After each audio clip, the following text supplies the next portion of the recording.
అప్పట్లో ఒక సినిమా వచ్చింది అధ్యక్ష, నేను చిన్నగా ఉన్నప్పుడు, ఆ నా పెళ్ళంట అని. ఒక ఆయన నేను చికెన్ తింటా అంటే కోటా శ్రీనివాసరావు గారు నువ్వు రా రా అని పిలుస్తాడు అధ్యక్ష. పిలిచి ఆయనతో ఏం చేస్తాడు అధ్యక్ష, కారపు మెతుకులు పెట్టి ముంగట కోడిని కట్టేస్తాడు అధ్యక్ష, గిదే తిను అని. గట్లే ఉంది అధ్యక్ష, వీళ్ళు 6 గ్యారంటీలు, డిక్లరేషన్లు, 420 హామీలు, తప్పిన ప్రతి మాట అధ్యక్ష ప్రజల్లో మన మీద విశ్వాసాన్ని దెబ్బతీస్తుంది. బ్రోకెన్ ప్రామిసెస్ ఈరోడ్ ఫెయిత్ అధ్యక్ష. Sir, when leadership fails the entire system suffers.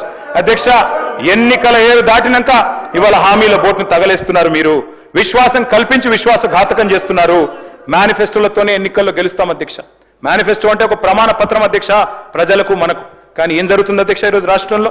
ఒక సింగిల్ డే లావాదేవీగా మారిపోయింది మేనిఫెస్టో అంటే. ఎన్నికల్లో ఓట్లు వేయించుకోవడం తప్ప ఆ తర్వాత గద్దెనెక్కిన తర్వాత 5 ఏళ్లు మర్చిపోయే పరిస్థితి. మేనిఫెస్టో అమలు చేయకపోతే అడగాల్సిన బాధ్యత ప్రతిపక్షంగా మాది అధ్యక్ష. ఖచ్చితంగా అడుగుతాం. మీరు అమలు చేయకపోతే చేసేదాకా వెంటబడతాం.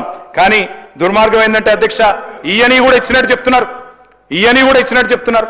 జాతీయ మీడియాలో వేరే వేరే రాష్ట్రాల్లో ఆడబిడ్డలకు మహాలక్ష్మి పథకం ఆల్రెడీ చాలా అయిపోయింది, 90 లక్షల మందికి నెలకు 2500 రూపాయలు ఇస్తున్నామని చెప్పి వారి సోషల్ మీడియా కన్వీనరు ఎంపీ గారు శ్రీప్రియ శ్రీనాటే గారు చెప్తా ఉన్నారు. ఈ కరెక్టా అధ్యక్ష ఇట్లా చెప్పడం?